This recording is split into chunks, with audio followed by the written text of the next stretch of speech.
to live stream the meeting, it says. Yeah. So I guess I should have done this a minute ago, Yvonne, sorry. That's okay. There we go. Yeah, it does say the meeting being live streamed. There you go. You're live on my page. Thank .pet. you. Okay. Great.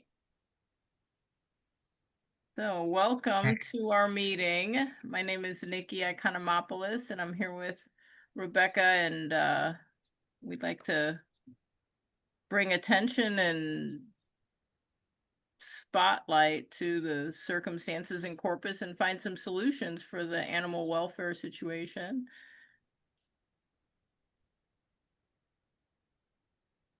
So we're gonna go through and just introduce ourselves and talk about how we're invested in animal welfare here in South Texas, and maybe some of the circumstances and problems we see and solutions that we also can use for making the circumstances better, whether it's just something we've tried or something that we've thought of but haven't tried. Maybe someone else has experience with that. So we wanted to try to bring everybody together to collaborate and talk about our personal experiences and try to find a good solutions moving forward together on these issues that we all work to make better. So Rebecca, do you want to talk a little more about today's Yeah, outlines? sure. Yeah.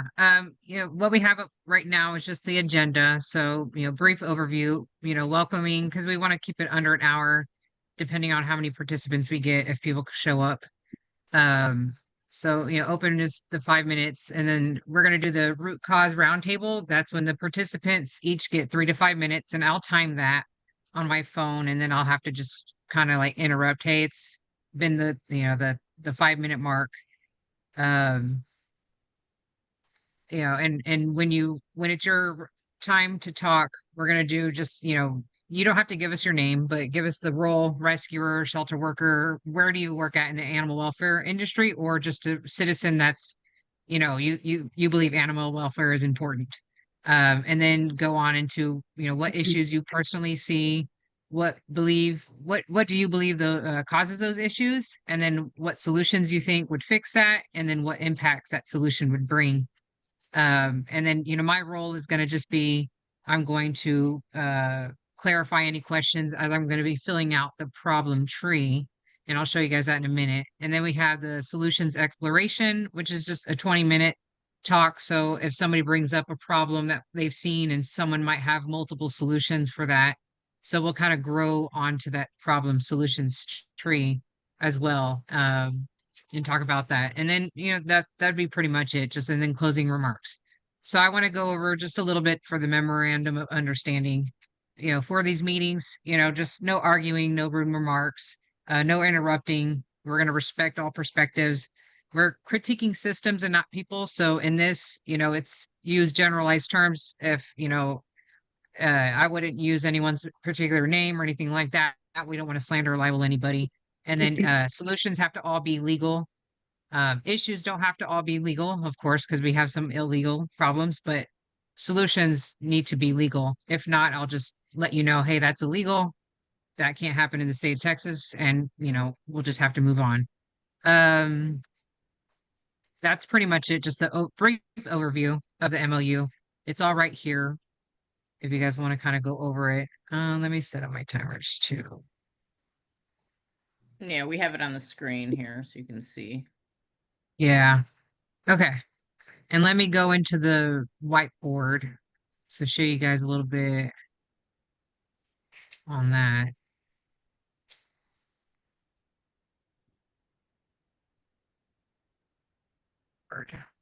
So this is what we're going to be filling out for each meeting. So our goal is to get as many people's opinions as possible, solutions of what they see. Community problems require community solutions, right? So that's what we're hoping to get out of this. So I'm going to be filling out the root tree, the problem tree. This is where your effects are. So, example, just, dogs running everywhere, right? That's what you see. What do you believe causes that? And I'd put that down here in the bottom. And then over on the problem or the objective tree, what would be your intervention, basically the solution. And then at the top would be like the impacts of what you believe that solution would bring. That's the basic overview of the problem tree. We'll go over more too when we get to the collaboration.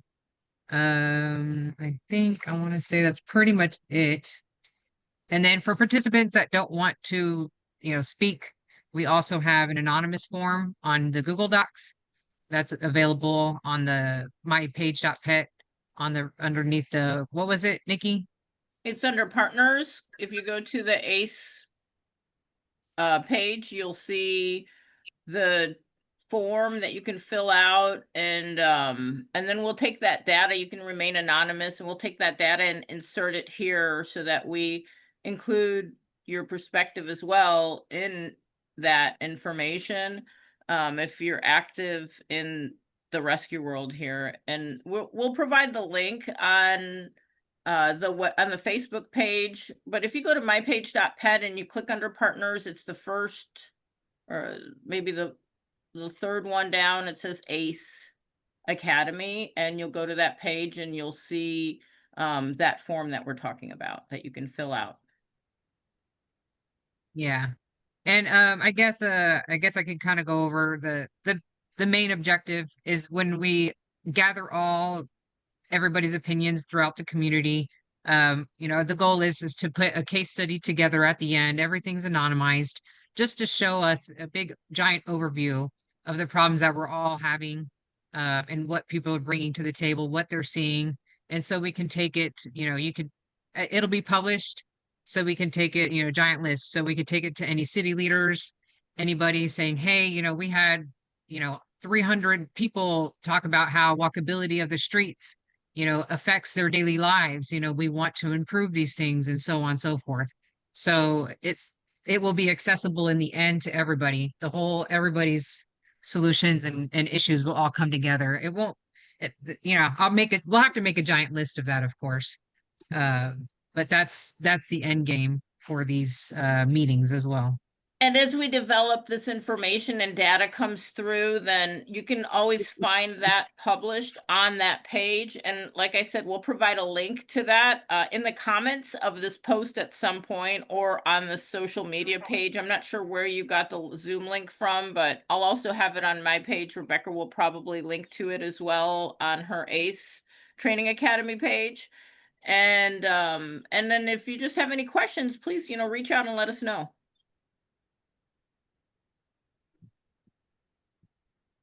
Okay. It looks like we can go ahead and, just start with Yvonne. We don't have anybody else in right now.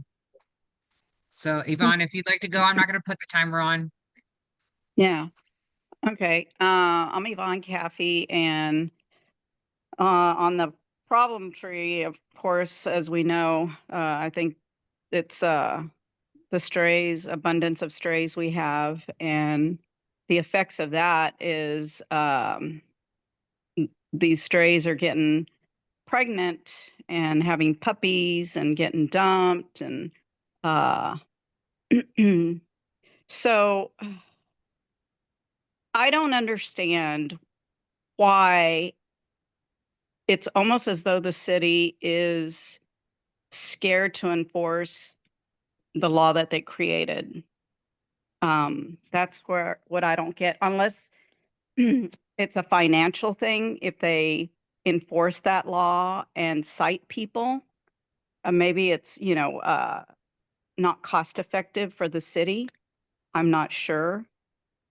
I don't know if anybody knows that, but that's where I just am confused as to why it seems like an easy enough situation. Also, I think there's not enough PSA. They just put out, and I don't know if y'all are aware of that insert with your utility bill. Okay, that's a step in the right direction, I think. Although I think they really should have driven it home with listing the fines that come with not spay and neutering, not microchipping your pet. So have I had issues? I've had issues with animal control directly. And what I mean by that, I couldn't get them to pick up a specific dog that was my husband found on a road. Somebody had put the dog there with a dog house. So the dog lived there, okay? And people were occasionally dropping food off to the dog, putting water out. So I called it in, got a case number. I hope I'm not going too long. Got a case number, and a month later, the dog was still there. So I actually went to animal control, gave him the case number. I said, the dog's still there. Okay, we'll send an officer by. Following month, the dog was still there. Anyway, short story is the dog was deteriorating. And I'd gone by like 2 times to animal control. We finally, excuse me, we finally picked up the dog ourselves and got a rescue involved and nurtured it back to health, and it got adopted out. So I've also have called in strays, and I've offered to pick up the stray and take it in, and that's not acceptable with our city or with animal control. I appreciate that, your perspective on that. I'll just ask a few clarifying questions. Sure. So I put on here what I heard was your effects, and down here is your problems. So I guess the main cause of animal care not seem to be enforcing laws or ordinances, and you're attributing that the effects of that is abundance of strays, having puppies, and / being dumped. Is that Yeah. correct? Yes. Mm-hmm. Okay. And then your solution for that particular one, you said something I couldn't recall. Utility bill, the little inserts, Yeah, is that what you called it? yeah, they sent out an insert in the utility bill, and I have it as a matter of fact. But anyway, it talks about the law about the spade, neuter, leash, and microchip law. Okay, it doesn't it doesn't get very specific though, but it just states it's the law. Okay, and I kind of wish they'd have listed the fines of that law. You know what I mean? Just to list fines of There's just like, not enough. There's just not enough PSA to let people know that there are ordinances out there of okay. spay and neuter. Okay. For spay and neuter. Basically So more PSAs for laws that the city has that public outreach for enforced. programs. Is that correct, Yvonne? You're saying sorry, what- PSAs? Yeah, You were saying public service announcement to let to let the community or citizens know that it's the law to spay and neuter. laws. Okay. PSA to let public know. It's to spay and neuter. Okay, that one specifically. Okay.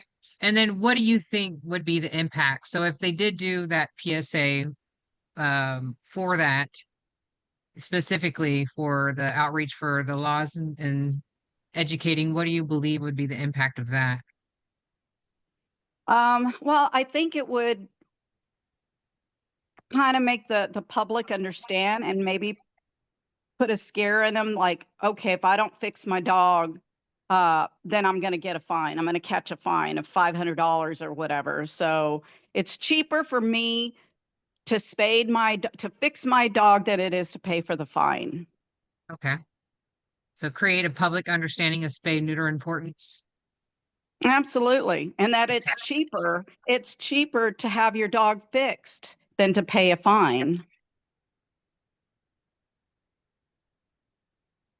And it's not better for the animal's health on many ways as well to have these elimination of the ability to reproduce. Yeah. And Yvonne, so the second one that I heard you talk about was animal control not picking up abandoned dogs is your I guess the causes. And then the effects of that was basically an abandoned dog was left to survive on the streets. Is that Yep. correct? Okay. Yes, and it started to deteriorate from the month of February to I think May when we picked him up and took that upon ourselves and to get a rescue involved to foster, of course. And of course, he was heartworm positive.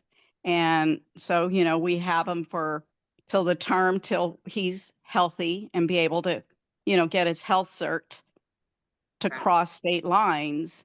So that, you know, is a process. And that's not the only case that I've dealt with animal control. Okay. You know, I've pulled over, there's been dogs over here on Ennis Joslin. I even got the cops involved. The cops were there, you know, parked, you know, watching speeders or whatever. And I pulled over. I said, hey, there's some dogs over here right on the side of the road, which also is a, you know, that's a hazard driving. And if a dog runs out in front of you, what are you going to do? Hit the dog or try to swerve to miss it and cause an accident or whatever, you know? And Okay. I don't know if they get that or not, but you know. So anyway, again, I got the cops involved. The cops even called it in because they thought one of them was injured. There was three of them, and they thought because it was laying on Ennis Joslin over there going like to Tamuke. It was on the sidewalk, and so they called it in. Yeah, and now days later, dog's still there. Months later, dog's still there. I even told animal control, I said, I can load this dog up and take it to you. That's not a problem. Oh, no, we'll send an officer. Okay. Okay. Yeah. So from that perspective, what do you think the solution would be as why is animal control not picking up abandoned dogs that are being, I guess I should that are being reported, dogs that are being Well, reported. I can tell you what they tell the public, such as me, that they are short-staffed.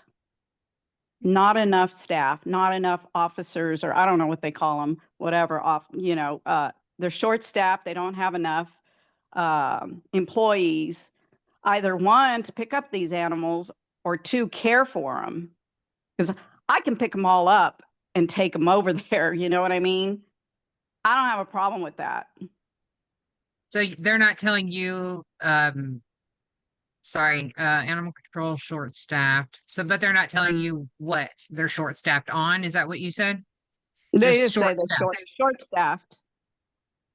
Staffed. Okay. And you don't know if it's to care for or to pick up, correct? Exactly. Okay. Uh,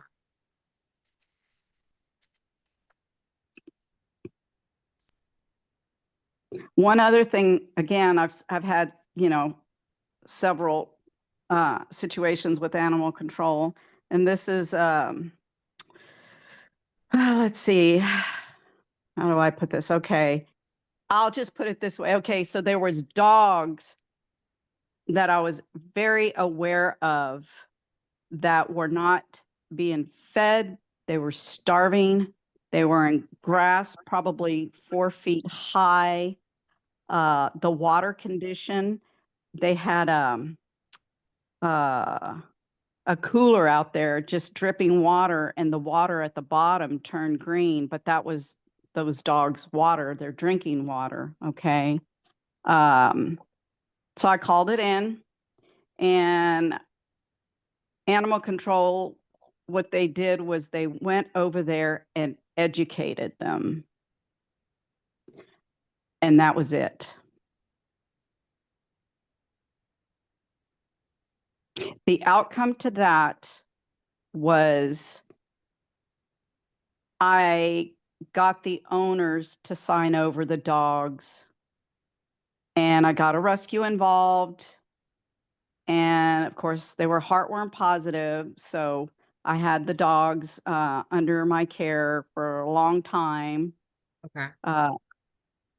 But do you see where I'm going with this? These Oh, yeah. issues? Yes. So, I guess, building the problem tree, pets living in subpar conditions, I would say what causes that? Do you do you know what caused that in that specific incident? Was it lack of resources, lack of No, caring? Okay. not lack of resources. And I knocked on the door, uh, to help out or whatever. And Okay. it was more, honestly, at that point in time, what I got out of it, it was a control issue.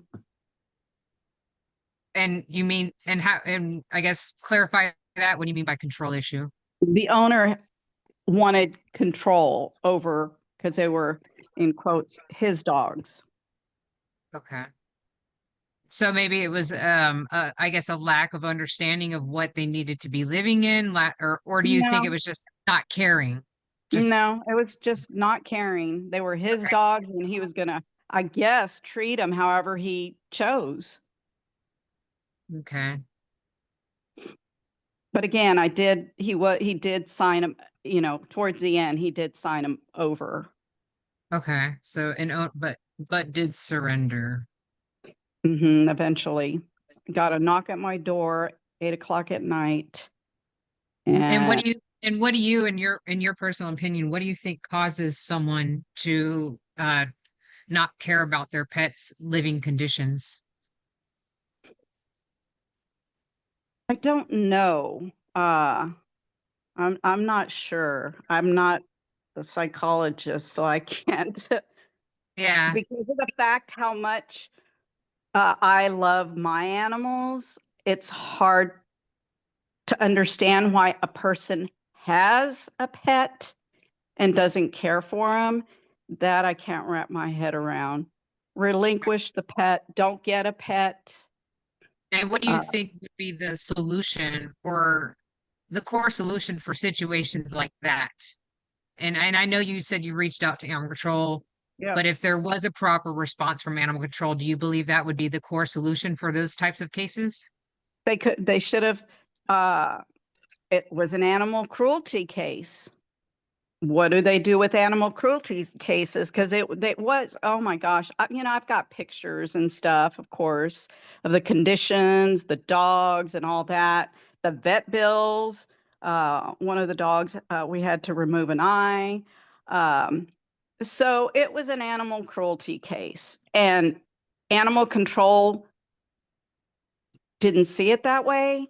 Do you know what I mean? Like, is that not part of their training to understand or to recognize animal cruelty?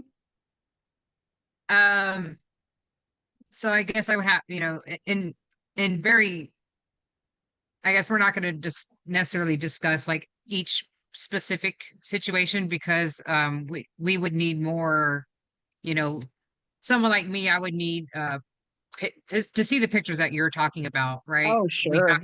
We'd have, to evaluate that to really give you that opinion, I'd have to evaluate the things that you were seeing. I can't Yeah. give you And a not only personal that, opinion on it. and it wasn't just me, okay? There was other people seeing it too. Oh yeah, I'm So sure. Okay. uh it wasn't just me. Okay. I'm just trying to organize it a little bit too. So it just Sure. sounds like to me that um so we're not, yeah, we're not psychologists, right? So, maybe it was, the owners, we can attribute it to just, uh being taught that way. That's how, properties possibly be treated. So it could just and if what causes these types of, subpar living conditions is I guess I could look at it, in a different way of saying like, could it possibly have just been that the person was taught these things, Do you see No, anything like no, because you know okay. what? Gosh, and I hate really getting into it, but and and and I'm not going to get into it of, what I knew. But anyway, Oh yeah. they were also bringing other animals. So it wasn't just these two. Okay. I mean, those two were thrown to the back, but then they were friggin' bringing other animals into their home. Okay. So do So you, okay. I mean, it might be an exploitation situation where they were exploiting the animals, breeding them, something like that, perhaps. no, no, I don't Okay. think they were breeding them. I don't Okay. know what the root cause of that Okay. kind of So thinking is. we'll leave that one empty for now, because we're not really, It could, pinpointing, from your perspective, what you think would be the cause of that. I guess, sorry, Nikki, did you have something that you possibly? well, I've seen circumstances where people are hoarding animals. They use the animals for psychological purposes to feel better for themselves, and maybe they don't have the capacity to take care of them. Maybe they're doing it as a favor for someone else. I mean, there's a lot of reasons that maybe aren't in the animal's best interest that people take animals in. And so I guess identifying that is what we're Oh, talking about here. It sounds like, if he didn't love the animals and caused them the suffering, why have them to begin with? And that's like the number one question I hear from so many when they see these circumstances. And it's a great question. I don't know.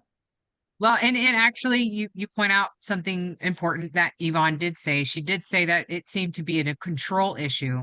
The owner wanted to control the animals. Is that Yeah, correct, Yvonne? that's right. Okay, Because so I could put that on yes, there.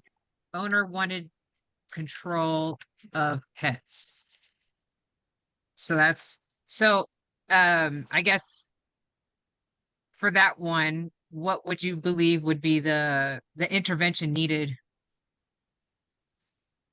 for a solution? What do you think would have been the proper solution for that? well, there was a solution, and that was to get him to sign over the dogs. So it depends on how each individual is going to get involved. Mm. Okay. And I did get involved because it just broke my heart, uh, knowing what those dogs, how those dogs were suffering. So maybe I pushed it, because it wasn't the first interaction that I had with them, so there were several interactions. So the solution is to interact and then call animal control. That went nowhere. So interact again and finally telling him, hey, look, if for some reason, if you feel you can't, take care of these dogs, I can get them into rescue. I can help. I can get them into rescue. And that's when, he's like, they're my dogs. So I Okay. had to walk away. I'm not going to fight a person, Uh, Um, and then days later, like I said, there was a knock on my door and he was ready to sign him over. But I mean, how many people are really going to do that? mhm. And as far as you're aware, is this person still have animals? I don't know. Okay. Okay. Yeah, that's the other thing I've seen a lot of is they'll sign over their Probably. animals eventually in circumstances like this, and then later in the future they have animals again. Yeah, I don't know for sure, but I'm going to say probably. Okay. Um, I'm trying to think, I guess, of the impacts. Is at least there was a good rescue interaction. Oh yeah, yes, yes. And I'm very grateful for knowing rescue people and being able to get these dogs out. Okay. So was that was that all you wanted to, I guess, bring to light today, Yvonne? I do appreciate all that. Well, I don't know if y'all have ever really dove into Googling strays and all that stuff, but I did.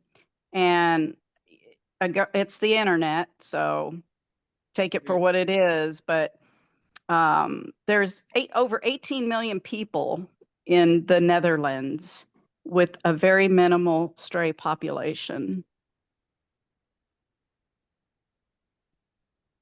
And what do Okay. you attribute that?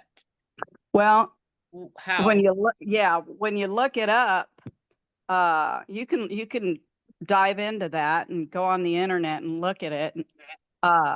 It's enforcement, and they take every animal. Again, over 18 million people, they take every animal and they spay and neuter and vaccinate and microchip. Okay. Now they even take the strays and they fix them, vaccinate them. Now, I don't know if they microchip that, but it is the law over there, and they enforce the law, and there's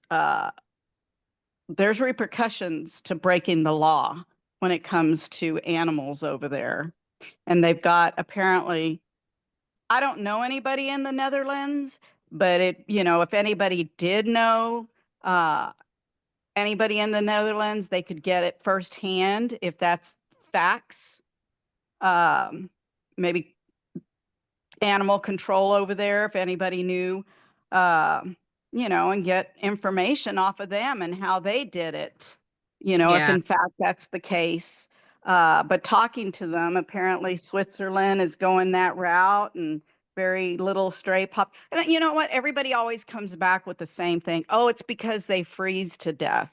They freeze to death. That's what I was thinking.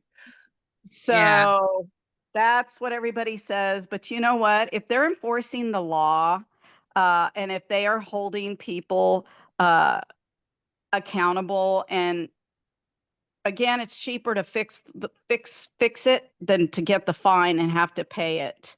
Okay. Uh, Oh, I'm sorry you, to yeah, actually, I want to clarify real quick with you. So I do hear you saying a lot about enforcement, lack of enforcement. So would you agree that possibly the solution to number two, animal control, short-staffed, animal control not picking up abandoned dogs, is that animal control enforces more, animal control uh, performs its duties more effectively, more consistently, things like that?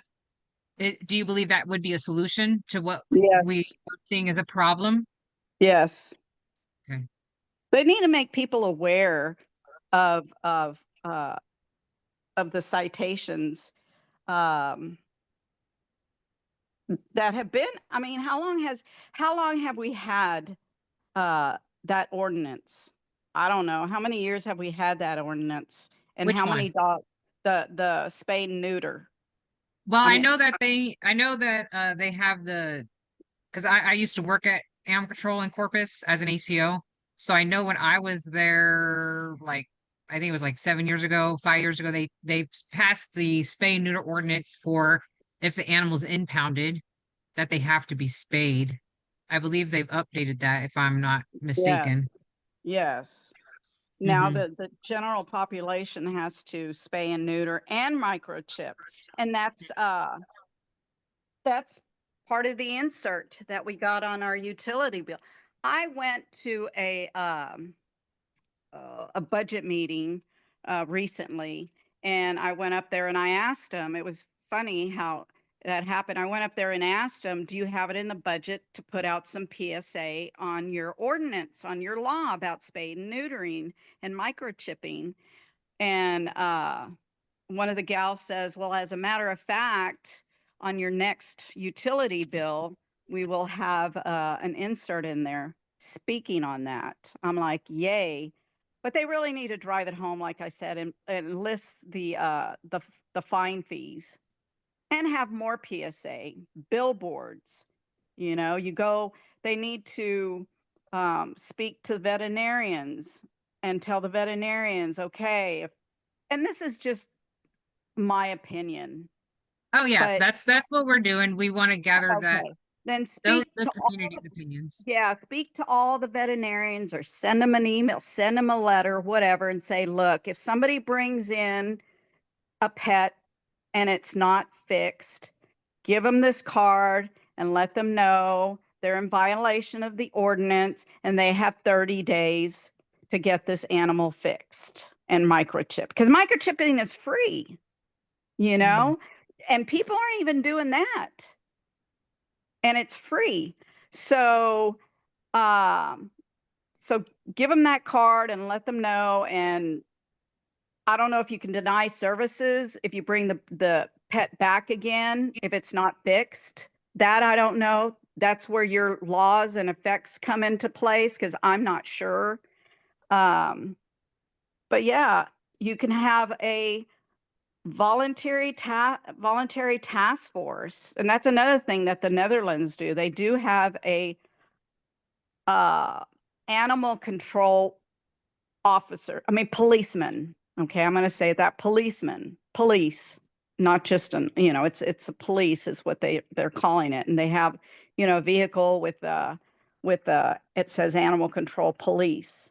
And I don't know if they stop and check the dog to see, if there's dogs around or whatever, if somebody's walking a dog to see if it's spayed or neuter. I don't know. But these are just, things that, especially like the PSA is not expensive. Sending out an email or a letter to the vets to educate their clients.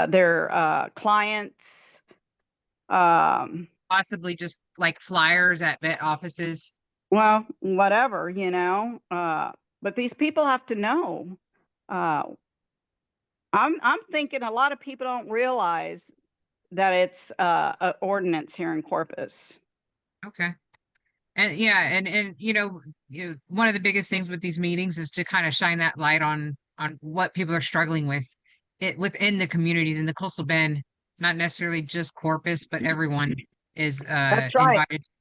Yes. So we want to get those, those opinions out there and see what you guys have to bring to the table, because your perspectives are very important to, laying down some of that foundation. And like I said, yeah, here's the thing. Corpus can be the example. The coastal bend can be the example of the future with these dogs and cats. How do I Okay. see who's on? Hi, Melissa. Hey, sorry, I was feeding dogs. There's a lot of them, like 40 of them out here. okay. Go on, Yvonne. I'm sorry.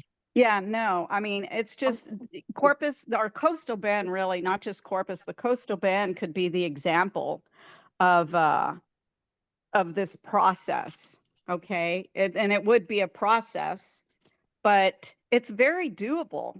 I mean, we get funding, the state of Texas gave Corpus $500,000. Somebody else gave Corpus 250. I think Rachel Ray, we got like 250 one year. I mean, that's what I read and hear. I'm not in, just FYI, I'm not involved in, I'm not a rescue. I'm just a concerned citizen who from time to time fosters. So Okay. I'm not in rescue at all. Okay. That's actually, I did forget to get that. How do you interact? So you're a citizen. So we're gonna also write that down, because I want to see, who's coming and what type of demographic we have, and how they interact with that. But I do appreciate your time, Yvonne. I really do. I know Melissa joined us. She seems to be actively rescuing right now, I believe, Nikki, possibly. It sounds like it. Melissa, can you hear us? You're on mute, so we can't hear you at all, Melissa. You're muted. I Okay, know, now we I can hear know. you. Well, I did that so I could keep talking here real quick because I was Thank out you. feeding about 40 puppies. But I could hear you Okay. guys. Okay. So- Melissa, did you want to do the problem tree, or did you want to just listen today? I don't, if y'all have any questions about street dogs, I just think that all we need is enforcement is what I think. Okay. And the enforcement has to come by either them getting some sort of somebody that they deputize or something, because I mean there's so many dogs out here like right now that they're just out here and they're just going to multiply. And so when you say more enforcement, what do you think, what are So we're filling out these problem trees. So we're identifying what you see are the issues. I And see a lot of dogs intact out here that are, I see 40 dogs intact, that you do that 40 times 100,000 and you're going to make a lot of puppies. Because so lots of intact canines. canines intact and puppies running around that are scared of us, but we start to feed them and try to find them, try to do something for them. Okay. And In you the believe last month and a half, I've had 21 of them. okay. And you believe you believe the cause of that is the lack of enforcement? Well, I do, and I go back to the red lights. You know, there's I go to Mexico, and everybody's running red lights because nobody gets a ticket, and if you get a ticket, you pay $20. And so here, you don't see a lot of people running red lights. You see very few. Maybe once a week, you'll see somebody run a red light on purpose. Because, you know, we don't know where the police are, and our driver's license is going to get, our insurance is going to go up. Our driver's license is going to get pulled. Eventually, we're going to go to jail. We need some serious teeth behind these things. There's no teeth behind the ordinances. Even if they get a ticket, I've had people tell me I have a stack of them. I don't care. And what have you heard with why they don't care? Do they not care because it's just so it's so much, or because they'll eventually get dismissed, or what is that? There's no follow through. There's no follow through on the court side. And what's your consequence if you don't pay your ordinance, the ordinance ticket? What's the consequence? There's no consequence. Nobody comes out. A lot of the cases, they get thrown out right in the court. And I've talked to a couple of judges and they said that. Are there any judges here today? No, ma'am. A lot of judges say that they just throw them out because they've got other cases that are bigger. So somebody has to take the initiative to say that this is important. I mean, I just saw 40 lives that are starving. Can I say something real quick on that? Sure. Okay, so remember how I told you that insert was on my utility bill, you know, which is your trash and all that. So you know how they have bulk pickup, and then in the city they have bulk pickup that you put out in front, or they just have like limbs or whatever pickup. Yeah. So what happens? Okay, so what happens there, and what happened to me years ago, it was just trees, limbs pickup. It wasn't bulk, so you couldn't put out material. Well, I put in my tree limbs pickup some wooden chairs. They picked them up, but in my bill, the following bill, I got a $75 attached to my utility bill. And it was, so I'm like, why do I have a 70? Well, because you put chairs in that pickup and it wasn't bulk pickup. Do you see where I'm going with that? So Yes. that could be an easy solution. You get a fine, it But gets attached to your utility bill. Right. Okay. That would be great if they would do that. Now, the other thing is that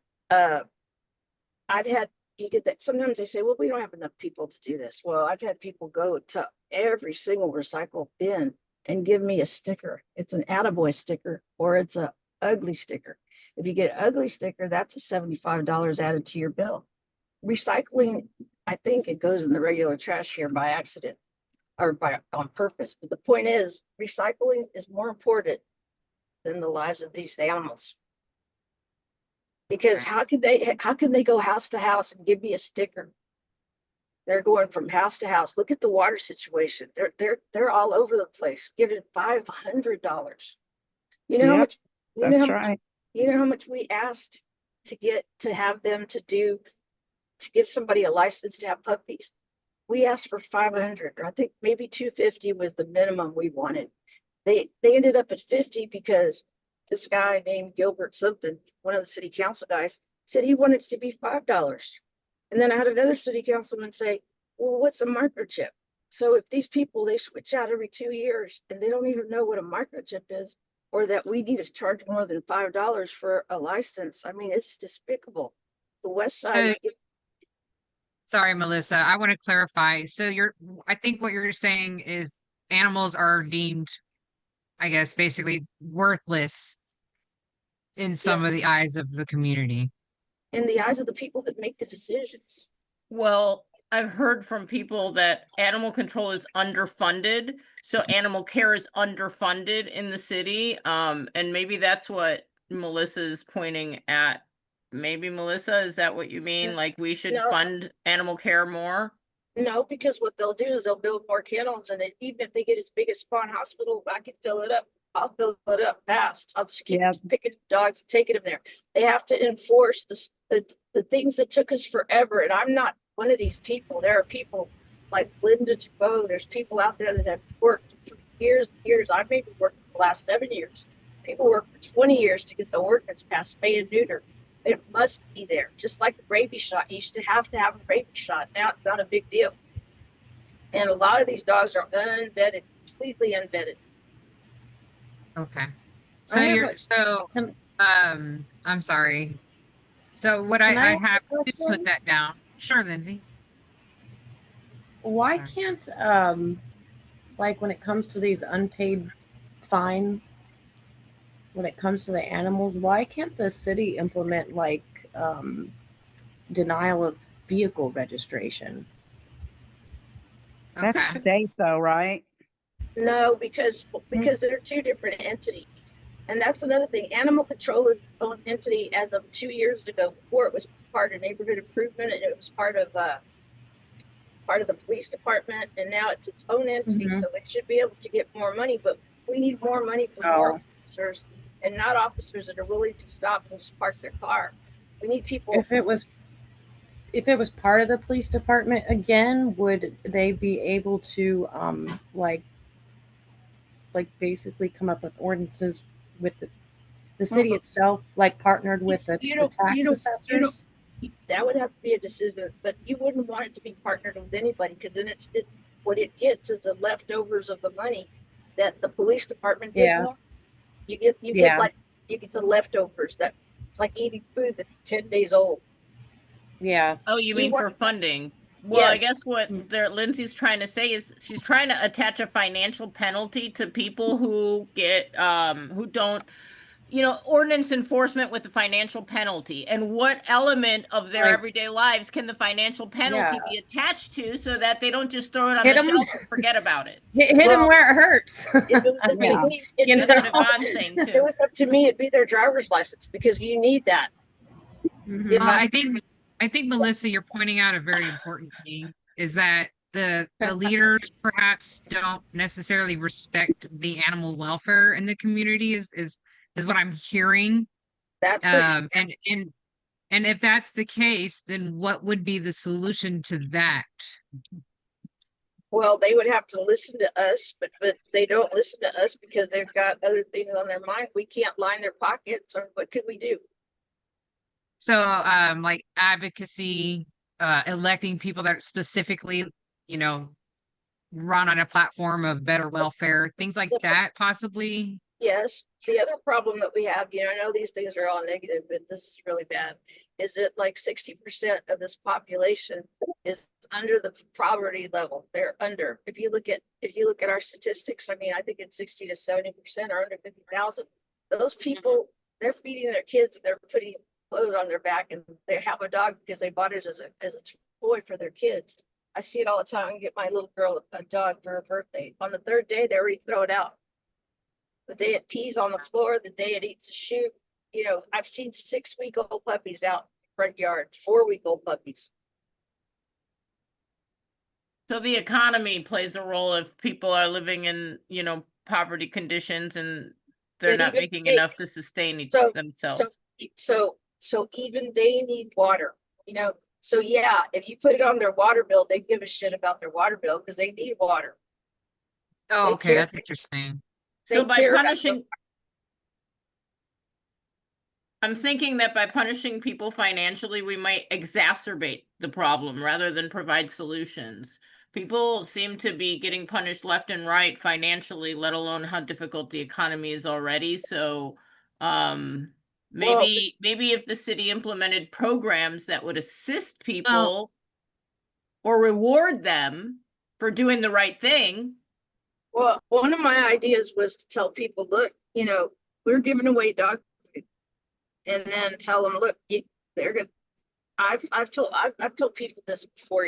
I'm picking up a dog in the morning and taking it to get fixed. With these zip code things, that's a freebie for it. Should be everyone's zip code should be free, everybody's zip code, because this is a city problem. This is not just a 78412 problem, a 78415. It should be everybody. I don't know who decided which zip code this should be. This should be everybody. And then the other thing is, they're telling people, well, who's give them food. Have you seen the lines of people that go to pack to get food, and all they're going to get is a little baggie with food, or maybe they're going to get a bag of food. They're not even going to give a whole thing of food. They look for food for their dogs. Even if you offer them food or something, give them an attaboy for going to do it. But I'm telling you, I'm not going to be sticking a recycle bin full of trash, full of wood, if they're going to give me a $75 fine on my bill. So it kind of goes back to what Yvonne was saying earlier is, you let the public know through that utility bill with the PSA or something. And then it's consistency and follow through is what I'm hearing the most, is that they're just not following through with what the ordinances are. They're not following through with the fines as far as governmental employees. Is that correct? Yes. The government employees don't know anything. It's Peter Zanoni. I've tried to get a meeting with him. I don't know how many times, and all I got was Sony. And he was like, yeah, but we've got so many problems. But here's the thing. We've got a lot of people that care. We got a lot of people that need to get out there and say we care. But I really believe that it can fix. It can fix. It's fixed. And I'd like to go live in Lubbock's community for a little bit. The day they passed the law to not chain dogs, they got together and they made a special meeting at city council, and they said, you know what, we don't believe in tethering either, that very day, because there's no difference between tethering and chaining, in my opinion. There's not a big difference. And Okay. people that can't afford a fence cannot afford a dog. I mean, unless they're going to keep it inside, they're going to walk it outside. So it's got to be, I think the people that make the decisions have to care. And we, the voters, we don't really know how they feel about anything, because when they're being elected, they believe in everything you believe in. Yep. Okay. Seems to be So the I did case. put that on there. Advocacy and electing leaders at no animal welfare. Know that As far Amy as Cooley solution. is going to run for city council, and she cares about the dog. She goes to different things. I mean, we need to find out who's behind the dogs and who's not. If we had a city council that cared about them, all this would be fixed already. And then I just have number 4, lack of enforcement.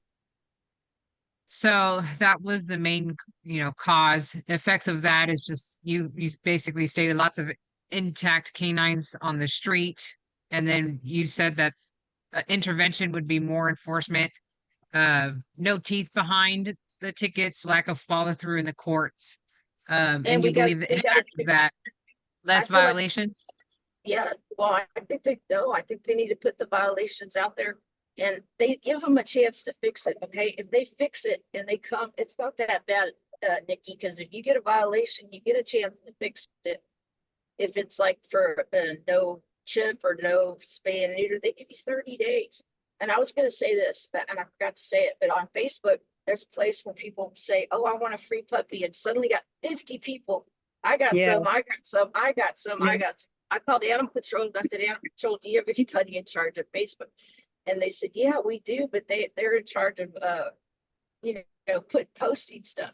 Well, what the heck? Just get on there and make a phone call and say, what's your address? I want to go see your puppies. And then go over there and make a welfare check on that house and say, look, we need to see the dogs that are here. And then, do something like that so that they can go get those mamas fixed. Because 4 months, they're going to have more babies. Takes 2 months to gestate, or gestation takes 2 months, and 4 more months they'll be pregnant. How do I know? Because my puppies that I just had in April, their mama's already in heat again.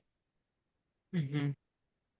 Okay. So I guess I meant less violations as in less violations occurring in the city, not Oh, yes, citations. So you yes, believe yes. that would lead to less violations if I'm you had more sorry, teeth behind enforcement?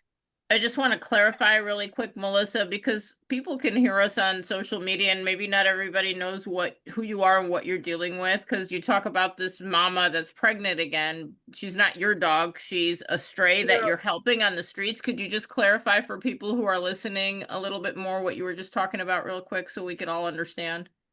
Okay, well, what I do is I have a group that I call Neighbors Helping Street Pups of Corpus Christi. With the support of the neighbors on the neighborhood app, I get on there and I tell them, look, I feed dogs, send me dog food, send me potty pads, help me to help the helpless. And so my problem is I don't have enough worker bees, but I see a lot of mamas having babies. And what I try to do is tuck the person into having the mama fixed and then take the babies and get those fixed and get them out of here and go get them out of Texas if we can with rescues. If I can't, well then my last resort is to do a local adoption. People get mad and say, why don't you want to adopt locally? Well, because I can't trust you to fix the mama. I can't trust you to who you're going to give those puppies to. So many puppies have been returned to the pound that they give away for $25. Can I ask you why you think, why you feel like the people around here can't be trusted to fix a mom? Do you think it's cultural? Like, what causes that lack of care in the way that you think that the animals would benefit from It being takes cared trouble. for? Okay, it takes look, me to go fix this dog that I'm going to pick up tomorrow. Okay, I got to go pick it up at the owner's place.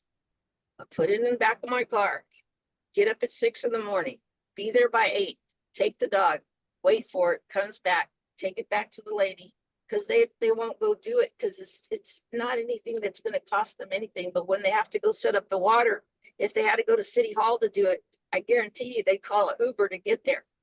Suddenly they have no car or they're handicapped or they can't. I wish I could. I work. It's just a dog. It's the attitude. They don't have a reason to. That's why I say, nobody wants to go to the Department of Public Safety. Nobody wants to go to that place over there by the cemetery, the Veterans Cemetery. But you know what? When we got to go, we go. If they Yeah. want a dog, they're going to have to follow through. And I know it's 8 o'clock right now, so technically we're over. I just in case Yvonne wants to go, but I do actually have a question for you guys. We want to continue doing these meetings and we want, general public coming in. We want people that work in the animal welfare industry. Do you guys have any suggestions on, time or date that we should be running or we could run it to see if we get more participants? Or do you think that Sundays How at many 7 is good? Or How many participants did y'all have? 5. 5. Okay, I invited like 60 people that are in the dog world. okay. Thank you for inviting people. You're And welcome. thank you for attending and sharing your knowledge and experience and Sure. stuff. You're welcome.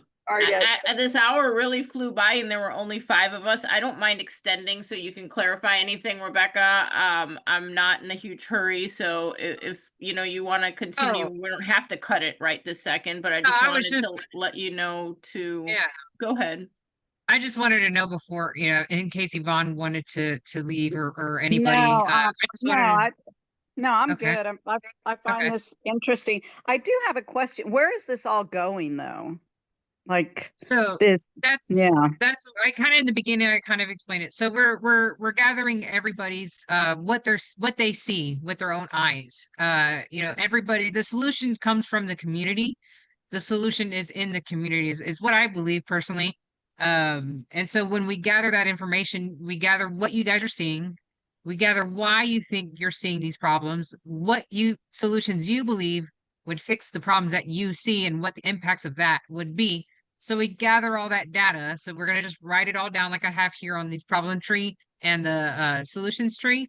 And then we collect all that information and then we could take it to, if something like this gets more popular even, this is something that I would hope that The news. I guess the government would do, the governments would do is this is what they do with like, have you guys ever been involved with the Parks Department?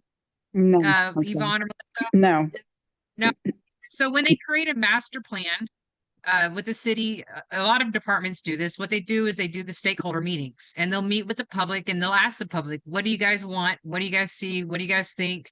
So on and so forth. They do that with a lot of other departments. So if you go on the city's website, Corpus Christi's website, you'll see that they've got a master plan. You'll see that they did stakeholder meetings. They had it all laid out. They, just like they do with the budgets, right?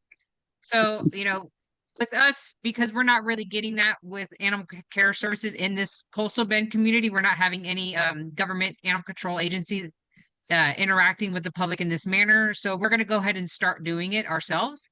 We'll start collecting that data. These things are live. They're going to be saved. So they'll get to see if they even want to just watch it afterwards. Just so we need to get all this stuff out on the table. So for example, if like lack of enforcement is kind of an underlying theme going on. So if we tell, hey, we do this for, 30 weeks and we get, 10,000 participants and 5,000 of them mention lack of enforcement is a problem. And how are we going to solve that is, more teeth behind the enforcement was one of the solutions. So then you just bring that to the city leaders. Look, it's all here. And so it kind of helps you with that data. It can help anyone independently. So we'll publish it publicly as well. I have a question. 2 years ago, the Sure. city, they hired somebody to do a study of animal control and to come up with a solution to solve our problems that we were having. And they paid $280,000 to somebody from out of state to do that. Yep. Does anybody know? Corpus Christi. I've never heard of that. I've never heard of what are the results? I don't think they published anything about that. I'm sorry, Yvonne, did I answer your question or did you Yes. need? No, you did. Okay. They haven't published, I don't believe that I've seen anywhere. And I think they've done a couple meetings over it and they did present it in a couple of animal advisory board meetings, what their solutions are, or I guess kind of how they suggested things to move in animal care services, particular Corpus Christi. But as far as it being on the internet, I haven't seen it. Maybe- I've applied to be on the advisory committee 3 different times. I've been on the landmark committee, but they don't want me on the animal control or whatever, animal advisory. There was a lady on there, she was a professor, and she asked it was like her 6th meeting, and she asks, I just want to know, what is TNR? So I would think that the people on the advisory committee need to take a class or something to know what TNR is. They don't know what trap and release is of the cats. Well, I believe the animal advisory people, by the ordinances, I'm not sure what the qualifications are. I don't know if it's just being a resident. So that could be even another suggestion would be something that you've seen a problem with. So, what causes that is lack of requirements to be an animal advisory board member. So then, what's your solution is let's get some ordinances passed, go and do some advocacy work, see if we can get some ordinances passed with requiring them to have, 3 years of animal welfare experience, right? There you Something go. like that. There you go. That would be a solution. And you'd be like, hey, it's going to cost you 2 meetings, 5 minutes at 2 meetings to approve this. And this is what we'd like to see. So when we collaborate together, we get to hear people's opinions and solutions, and we want to capture all that data. And I think what you guys brought to the table today was great. I really do appreciate you guys spending time to do this. Well, I appreciate you guys calling the meeting, and hopefully it continues. I mean, that I'm feeding late because the dogs hide. The dogs hide during the day because it's so hot. So Yeah. Melissa, we have this meeting reoccurring every 4 weeks, and you should just be able to re-enter with the same information, and we'll continue to promote it. And so I'll put the date out for the next meeting after we close this and I get on social media, so people can hopefully look forward to that. And George Palakis, I don't know if y'all know George Palakis.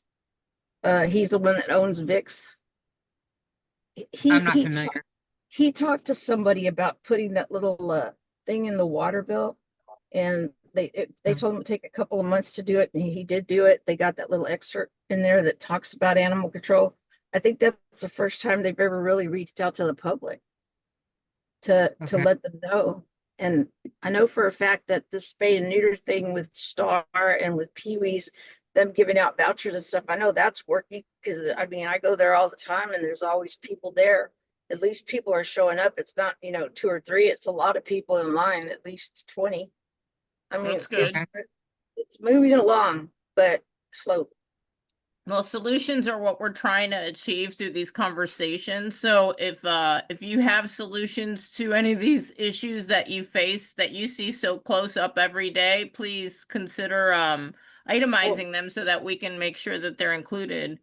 I think too, you should add on there about a mobile vet that actually goes like a mobile big trailer that actually goes in neighborhoods like they do for the dumpsters and say, we're going to pick up in this area and say, look, we're going to spay and neuter in this area and start with the bad, the zips that have the most calls. They have a map that they can actually show you at the advisory board. They can show Yes. you who's all the puppies. But guess what? I asked them to show it to city council and they said, no, because of legal purposes, they couldn't do it. Legal said no. Why they need to show this.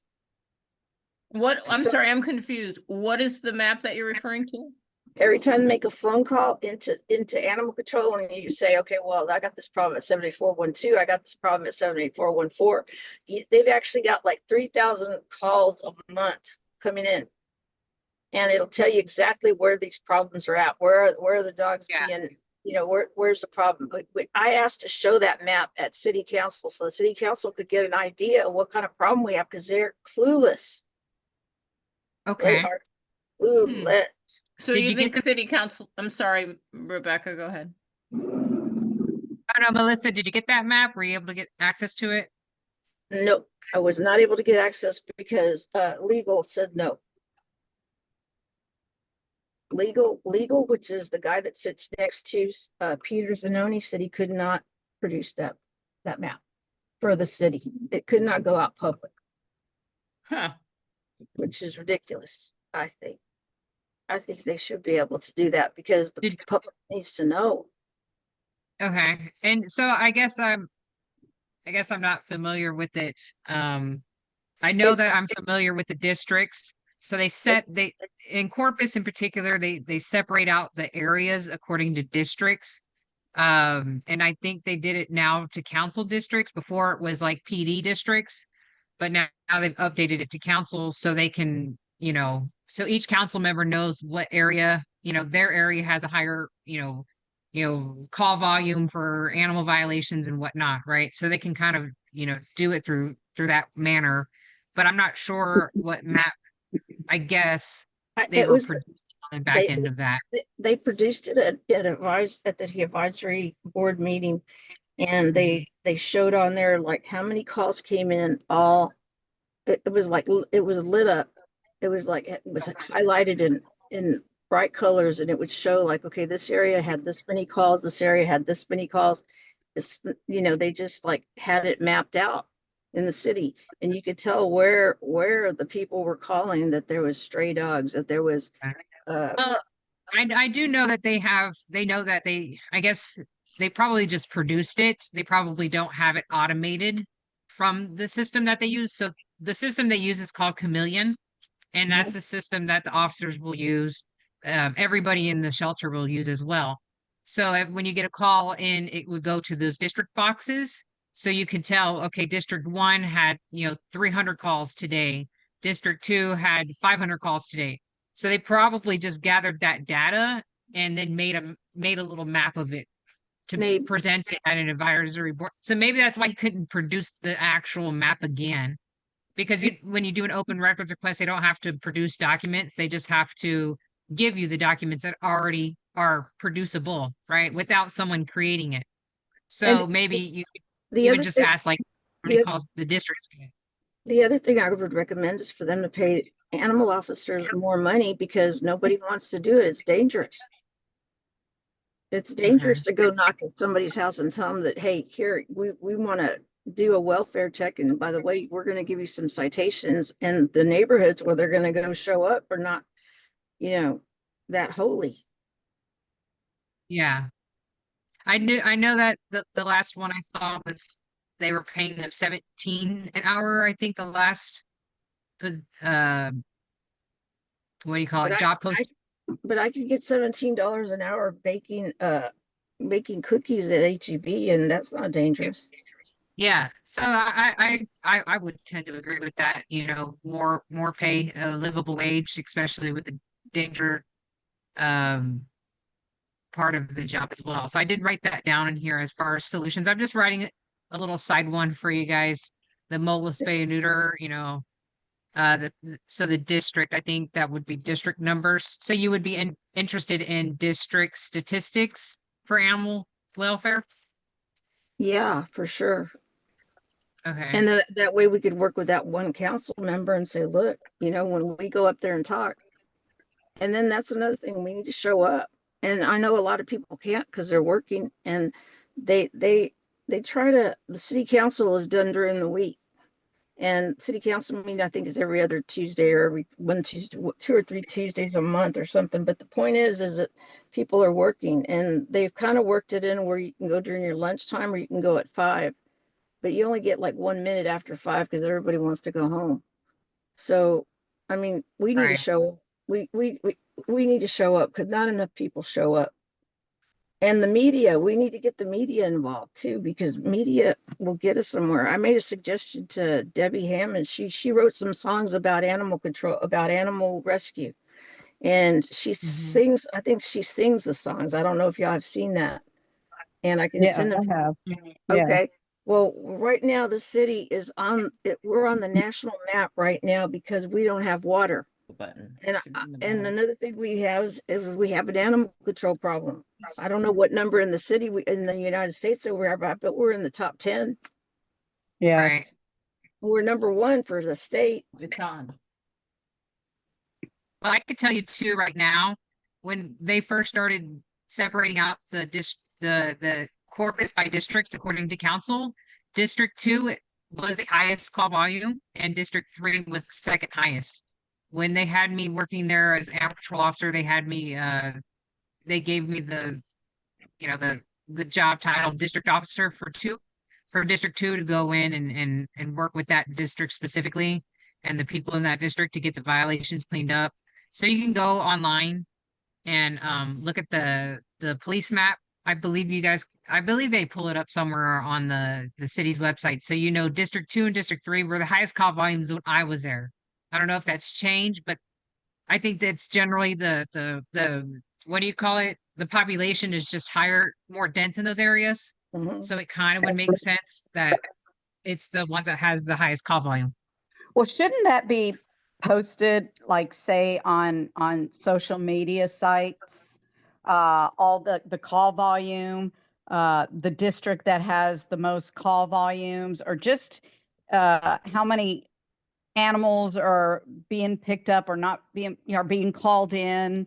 They do have the stats online that they post up on a monthly basis, I believe. And they do have the amount of calls they get. I think it's on average about 2,000 calls a month is what I had looked at last. It kind of goes up and down, but around that number a month. And another thing that I think they should do for us is they should save like 10 kennels. There's plenty of land over there. Save like 10 kennels or build 10 kennels for the moms that are out there, because I could take a female dog today to animal control and they'll tell me, put it back where you got it. Yep. Put it back to procreate. Yeah. Yeah, I Fix think it. that Fix it, then put it back. I get it that they can't take in every animal, but don't put it back intact. Well, Melissa, I thought that maybe if animal control would work directly with the rescues and just like if you're a local rescue like you are here in Corpus, you can go to animal control and tag an animal, right? And that is a collaboration. Well, maybe there's solutions where they could increase the collaboration level and provide 5 kennels to your rescue that you can use for the animals to have a safe place to be. And, you're out there providing their care. So it's, you can be the one who can manage those kennels and the care of the animals while they have them there. I mean, just an idea to help help them help more animals. Well, one of the things that I'm doing personally that's against the ordinance, you're not allowed to feed strays, not allowed to feed them. So you're not allowed to TNR them either, which that's what I'm saying. If I find a female dog on the street and she's intact and I take her to or a male and I take it to animal control, they tell me put it back.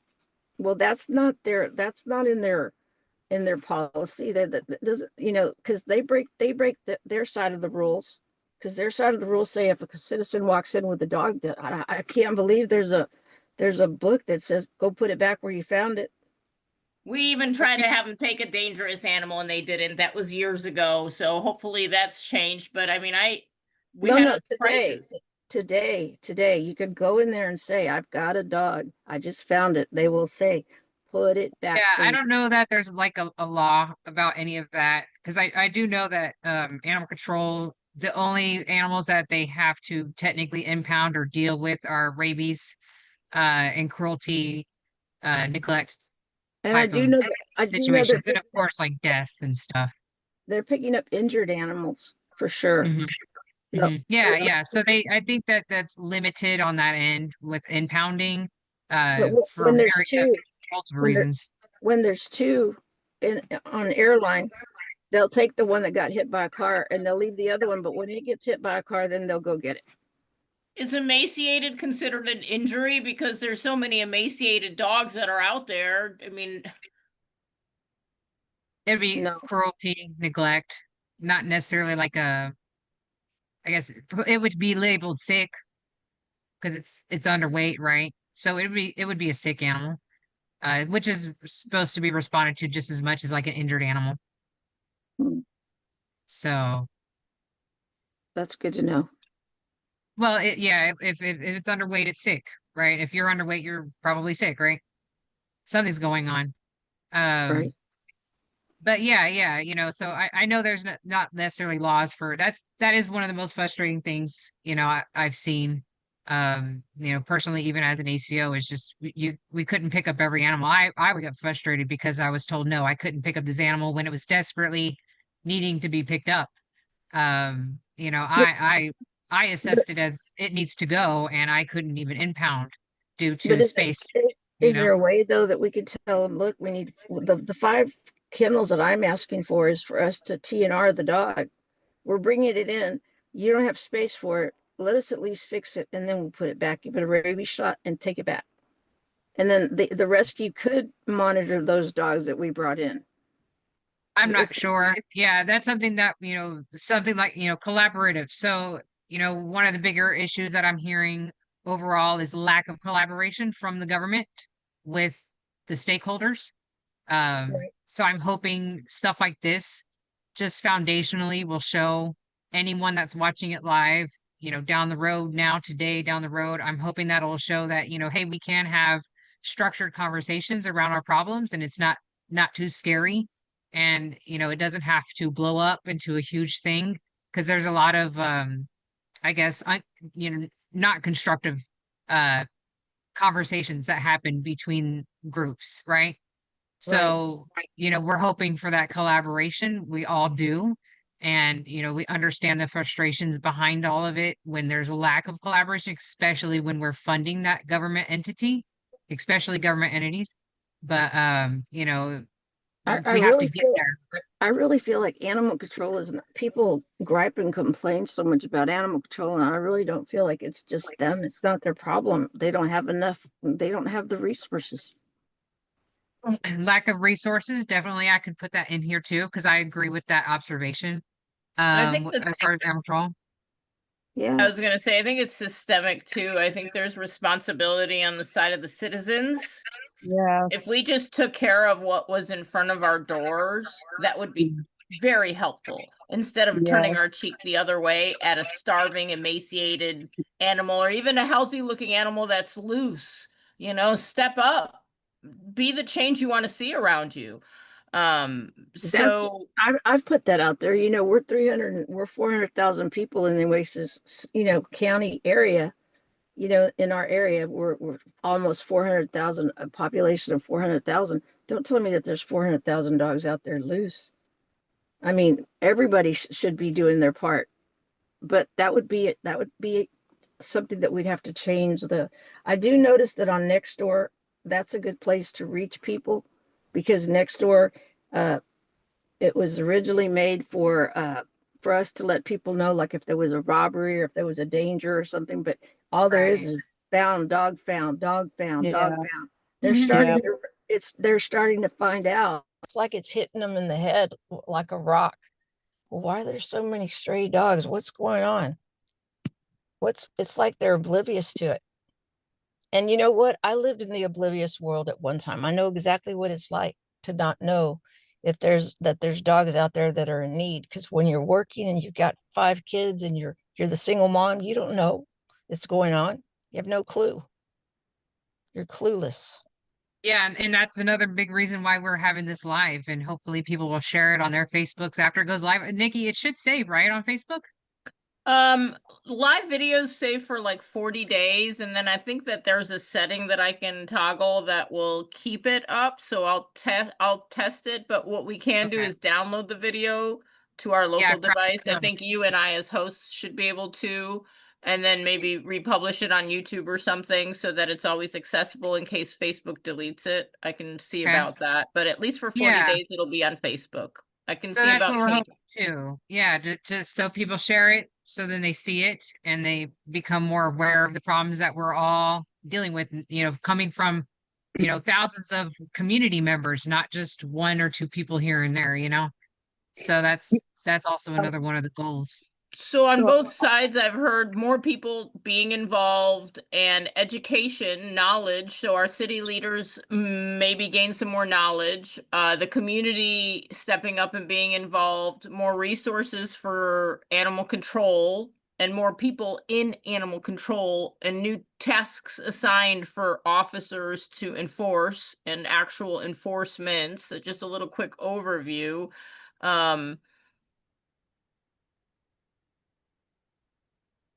Great. I did write this in here too, Nikki. Actually, you did come across something I didn't think about was educating the leaders. You know, that's something that we could all do as well. You know, meetings with the leaders, you know, city council, things like that. So every time they switch and they move around, because we elect them every so often, we can meet with them and then just go over educational, you know, instead of necessarily like complaining about the problems, we just educate them like, hey, you know, we have spay and neuter access. We have all these good, great programs going on. Is there any way you can support it? Is there any way you can get more information out about it? You know, things like that. So that's a great one that I I wanted think to write that that's a down. really good one. And I think it's really important to educate them on what the ordinances are. Because if you got a city councilman asking what is a microchip, Yeah, and that's absolutely. Yeah, just the basics. You know, those that basic information, just like if you were an owner, you know, going into Yeah. vet clinic, right? I've- You know, I there's also a lot of I also feel like if we could, like now we live in an age of technology, everybody has a camera on their cell phone. If we had, you know, I know Melissa handles and manages, helps a lot of animals that are on the streets every day that she's trying to get off the streets and help. But she doesn't have houses for 500,000 animals. And Melissa's just one person that I know who sends me and shows me videos of groups of dogs that are in their neighborhood or around their workplace in this area that they're caring for in very similar ways, you know, whether they're applying flea meds to them or giving them some water or food. That's what people are doing. And I think that these live videos are helpful because we put pressure on political leaders and raise awareness. But if we could create a central location for everybody, I know there's like all these split social media groups for rescue around Corpus Christi. I mean, it'd be nice if we just had a central location, like Melissa's dealing with a pack of dogs over in this neighborhood. Well, if someone else is dealing with the same thing, maybe we can see that so we know where the hot spots are. You brought up the phone calls, the number of phone calls showing, you know, where the hot spots in the city might be. I'm assuming for that reason, but I think just part of raising awareness and organizing everybody's attention so that they don't have to go to 12 different places to see what's happening. They can see it in one place. Just an idea. Well, and I agree, and I think that that should be held by the government. I think that, you know, every entity that we have has that municipality. They have, you know, their locations, and they can organize a lot of that information accessible to the general public just on their website. So people that aren't even aware of anything that we do will have access to it because they live in the city, right? And they'll come across it. Oh, so you mean like instead of just calling animal control and saying there's 12 stray dogs over here, maybe the government website could have a place to like publish those videos of the 12 stray dogs over there? Oh, Because no, that's no. kind of I what I'm mean, talking about. I'm talking oh, about okay. raising awareness to the Oh, circumstances okay. that people are dealing with on the everyday. Yeah, Like right no, now, I no. know Melissa was talking about all those dogs, and another lady I know she just showed me a video of 12 dogs that she's dealing with too that are nobodies, just on the streets, which is a safety hazard. How many people are afraid to walk that I know, the neighborhoods, because of Mhm. all the loose dogs, which is probably why Melissa, the city doesn't want to do the trap spay or trap, neuter, and release program because now we're ignoring the safety hazard of these loose dogs. So I mean, it's Well, like a conundrum. wait a It's like a minute, but put it, domino. but so Nikki, so put it back and let it procreate. That's gonna be safer. No, Yeah. no. Well, so the thing is when you look at animal control and what I guess they're responsible for, within the laws and what the limits are for what they can do and what they can't do. The biggest one is when they get a violation called in, their responsibility is to mitigate it the best they can with the resources that they have. So it's not necessarily they have to pick up an animal because it's called in as a stray. They can arrive to that location. They could attempt to find that owner. They can attempt to figure out why this animal's here in the first place. What's going on to mitigate it the best way they can. If they don't have, so for example, they have, let's say they had 80 kennels. If they filled up those 80 kennels today, they wouldn't be able to pick up one animal for 5 days because by ordinance they have to keep them for 5 days, right? So we'd still end up in that same predicament of we don't have space, right?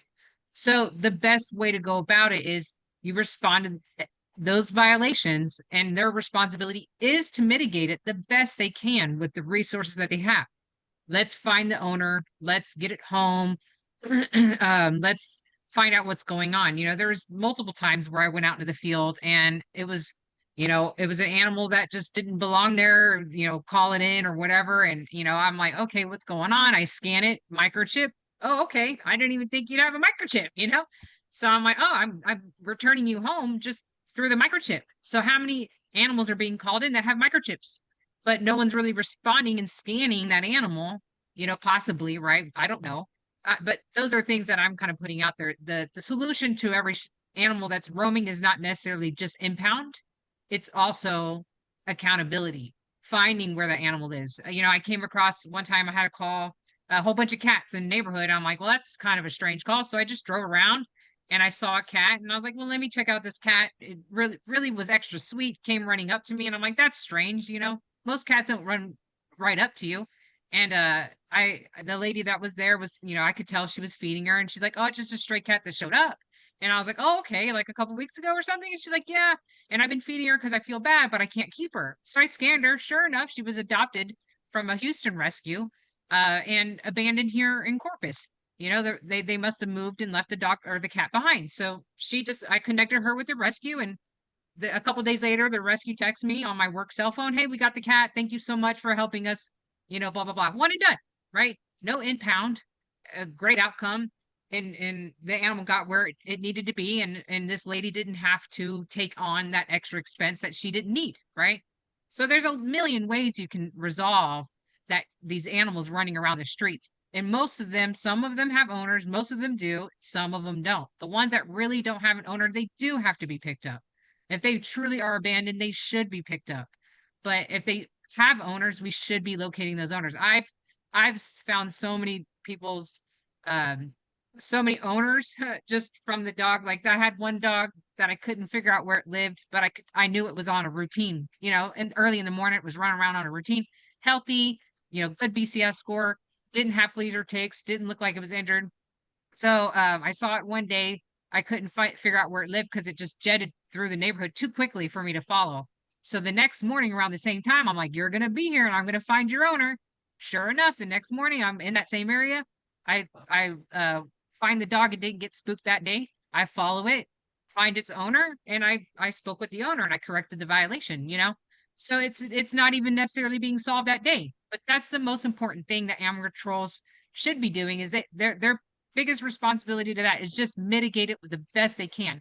Because they really aren't responsible, or it's not it's not the fault of animal control agencies that these dogs are running loose, right? We understand that it's Right. the owner's responsibility, but it is their responsibility to mitigate it the best way we can.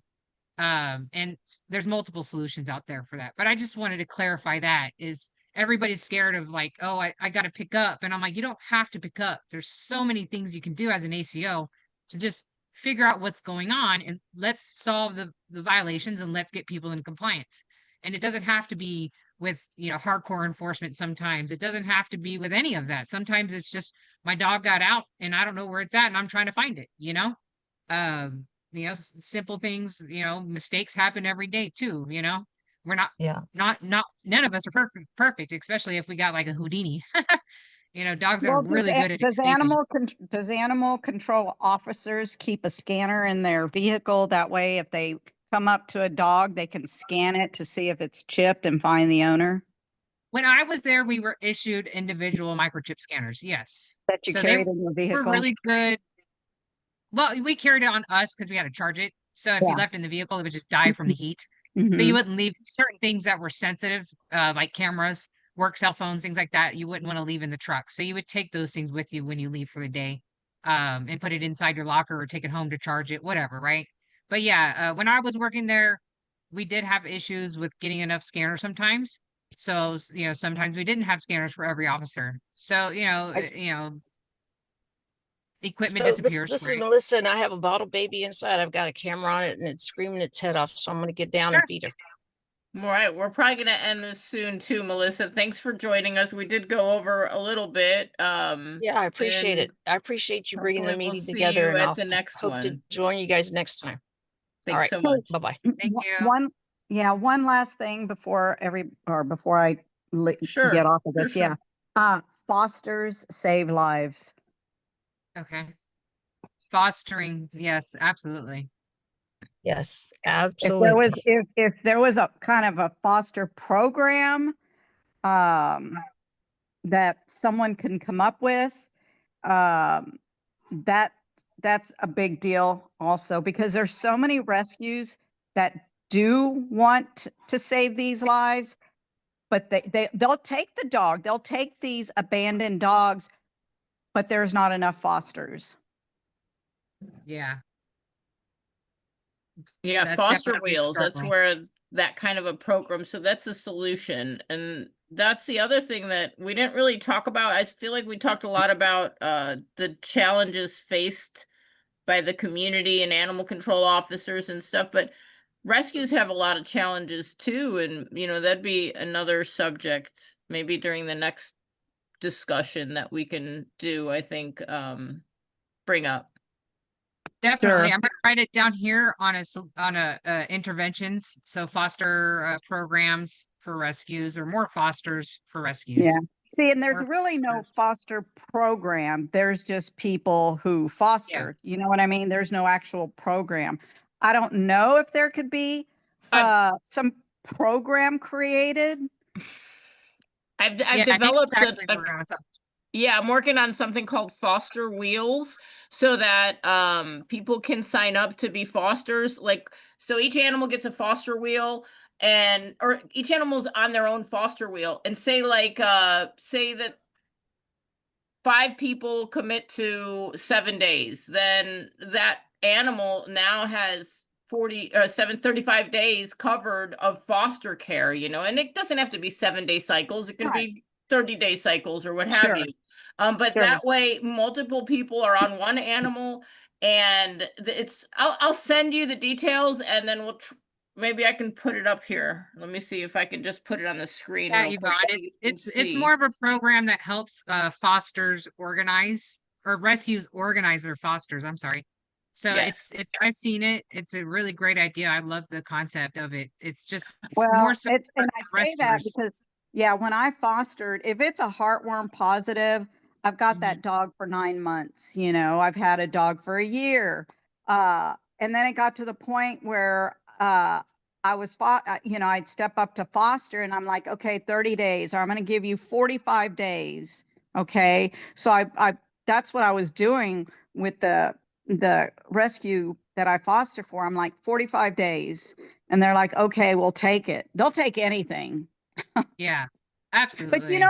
Right. maybe even on that wheel, you can get some sort of sponsorship, talk to businesses, if I don't know, say Carol Ann is a foster that fosters for a whole, year, or fosters every 45 days or whatever, maybe a sponsor could, I don't know, give her 6 months pass to the gym. Do you know what I mean? Or Yeah.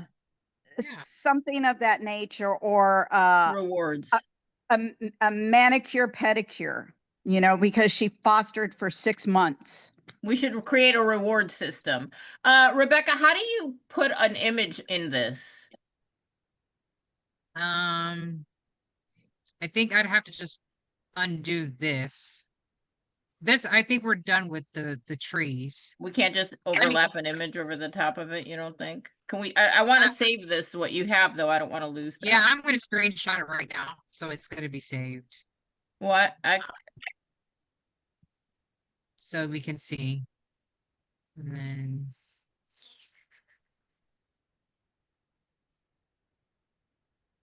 Maybe I can just open it. Is it a whiteboard? Is that what you did? You just opened a whiteboard? yeah, but I don't know if pictures can be. I undid that. Documents. Oh, if you wanted to share your screen. Okay, let me do that real quick. Yeah, show her the foster wheel. Yeah, that way you can see it real quick.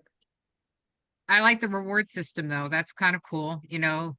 Hey, let's support fostering by Sure. giving them more support, while Yeah. they're doing the foster. Like, Yep.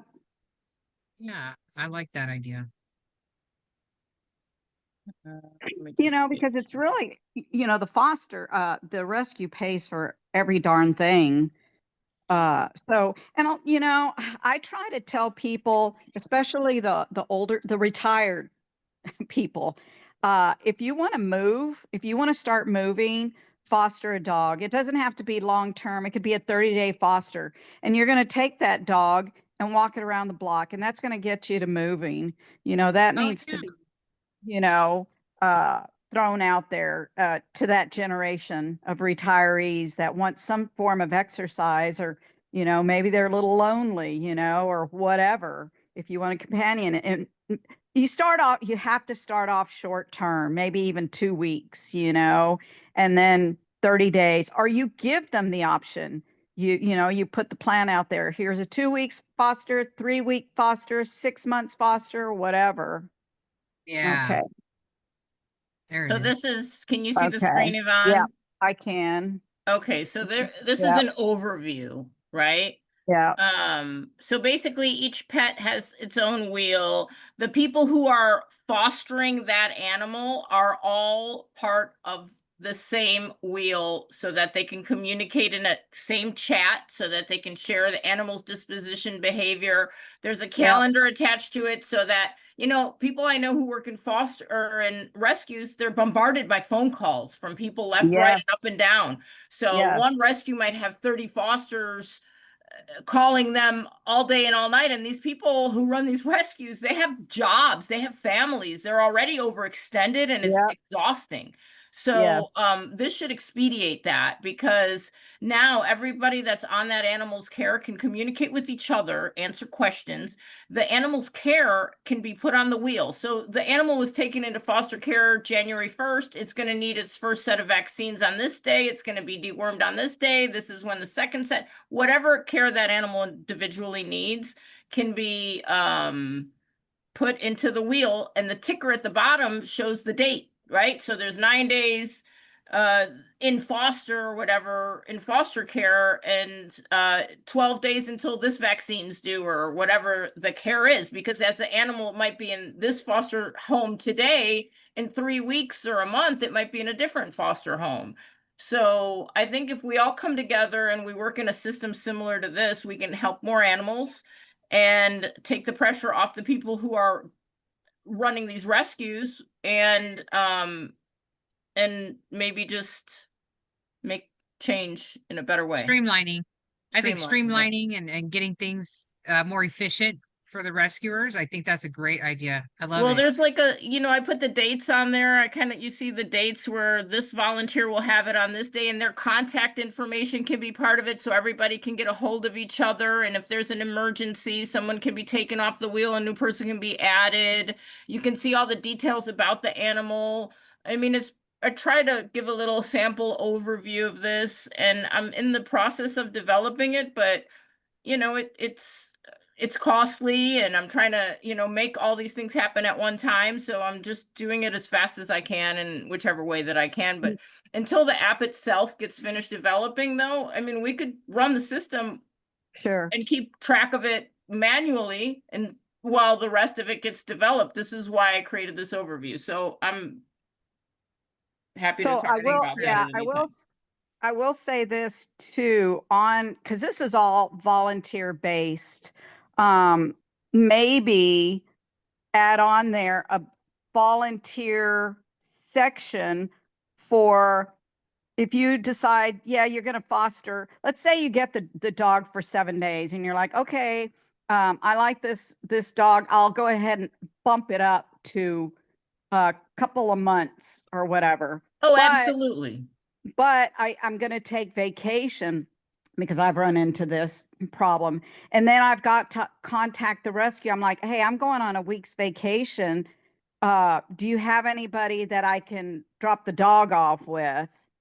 So maybe on the side there, you can have a volunteer person to take that dog for a week or something. Yeah, so And then, everybody, each animal on the foster will see where it says volunteer foster number 1, number 2, number 3. Ideally, okay. each pet that comes into the foster care will have at least 2 foster volunteers, one for the long term, one for emergencies, right? That's the Okay. ideal circumstance. Okay. So, but even more so, maybe if you have 30 people that say, you know what, I can foster for a week, but I can't do more than that because my life is so busy and so on and so forth, but I wouldn't mind helping out a little bit. Well, maybe those 30 people that are a week foster availability will help us get some animals that are desperate off the streets and into care, and we can rotate them as needed until they get put into a healthy enough place to get put up for adoption or networked into a different rescue or whatever the circumstance might consist of in that individual situation. Yeah. Yeah. But I like the idea of like an emergency foster lined up for every animal that says, hey, I need a place to be at tomorrow. Yeah. You know, you can call that emergency person up. That's a great idea. Yeah. And also too, not everybody, and I say this because it came out, I don't know, it was on social media. This lady had a bunch of dogs, and her dogs kept getting pregnant and having litters, and where those litters went to, I don't know. But Pat somehow found out about it, reached out to her.